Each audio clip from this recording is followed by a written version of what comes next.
네, 전산세무 1급 실기 3번 결산 문제 중에 매도가능증권 문제 프로그램에 입력해 보겠습니다. 기출문제는 70회부터 115회에서 추출했습니다. 첫 번째 문제. 다음에 매도가능증권에 대한 기말 결산 분개를 하시오. 2011년 말 매도가능증권 평가 손익에 대한 회계 처리는 적절하게 처리되었다. 네, 취득가액이 850만원. 2011년 말 공정가액이 870만원, 그리고 2012년 말에 공정가액이 960만원. 2012년 말 공정가액이 11년 말 공정가액보다 금액이 올라서 매도가능증권 평가 이익을 반영하는 전표를 입력해 주시면 됩니다. 11년 기말에도 공정가액이 취득가액보다 올라서 평가 이익이 계산이 되어 있는데 평가 손실이 아니라서 2012년도 말 회계 처리에는 영향이 없습니다. 계산을 해보면 960만원에서 870만원, 90만원만큼 매도가능증권 평가 이익을 회계 처리해 주시면 됩니다.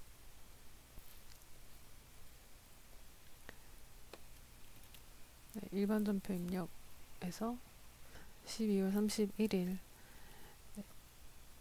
이익은 대변이니까 매도가능증권 평가 이익 90만원 하고 차변은 매도가능증권 178번. 네. 전산세무 1급에서 매도가능증권은 178번으로 해주시면 됩니다. 네, 두 번째 문제는 2012년도 12월 5일에 3,400만원의 취득을 했다가 12년도 기말에 3,200만원으로 시가가 떨어져서 평가 손실을 인식을 해 있는 상태이고 12년도 기말이랑 13년도 기말이랑 비교를 했을 때 지금 300만원이 올라 있는 상태라서 평가 이익을 계상을 해야 되는데요.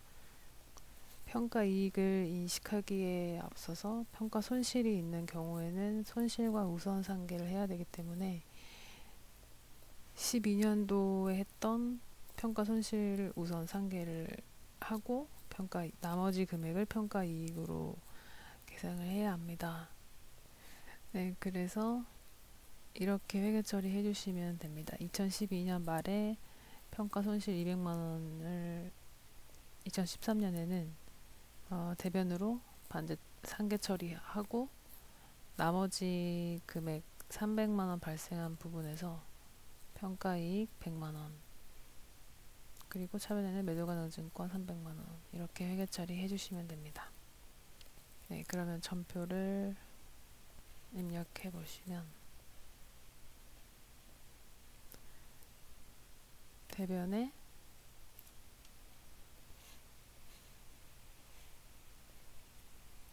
매도가능증권 평가 손실부터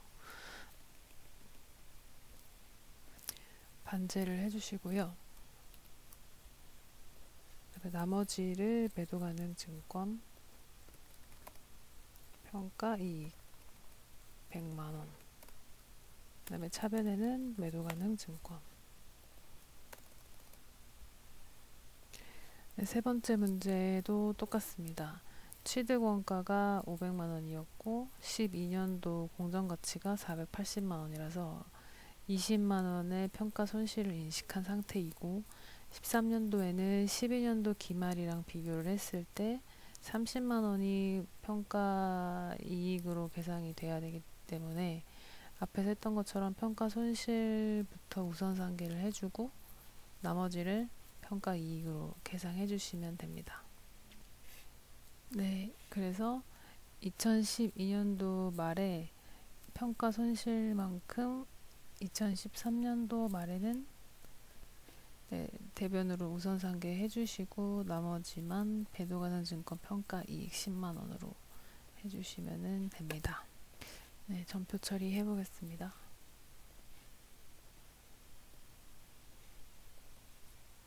우선은 매도 가능 증권 평가 손실부터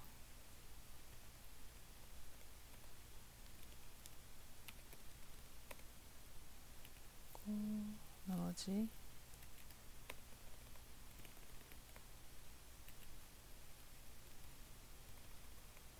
네, 다음 문제 2015년 결산일 시가가 취득원가보다 8,000원이 올라서 매도 가능 증권 평가 이익이 있는 상태이고 그 다음 해인 2016년에 기중에 5주를 매도를 해서 지금 16년도 기말에는 5주가 남아있는 상태입니다. 근데 15년 결산일 시가보다 16년도 결산일이 4,000원이 떨어져서 평가 손실을 인식해야 하는 상태인데요.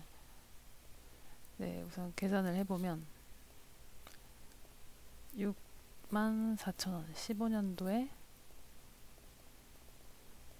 8,000원만큼 10주 8만원의 평가 이익이 있는 상태이고 그 다음에 64,000원에서 6만원을 빼면 4,000원 4,000원에 5주만 남아있는 상태이기 때문에 2만원만 평가 손실을 인식해 주시면 됩니다. 손실을 인식하기 전에 앞서 평가 이익이 남아있는 상태이기 때문에 정리를 해보면 2015년 결산 때 매도가능 증권 8만원 그리고 평가 이익 8만원을 회계 처리해 주었고 2016년도 기중에 5주를 매도할 때 매도가능 증권 평가 이익 대변에 있던 8만원을 5주니까 10주에서 5주니까 반만 50%만 상계 처리를 해줬습니다. 그래서 자녀분이 매도 가능 증권은 5주가 남아있고 평가 이익도 4만원만 남아있는 상태에서 2만원 평가 손실을 인식해야 되기 때문에 평가 이익을 끌고 가서 평가 이익을 2만원을 상계 처리해 주시면 됩니다. 네, 그래서 전표를 쳐보면 차변에 평가 이익 2만원 대변에 매도 가능 증권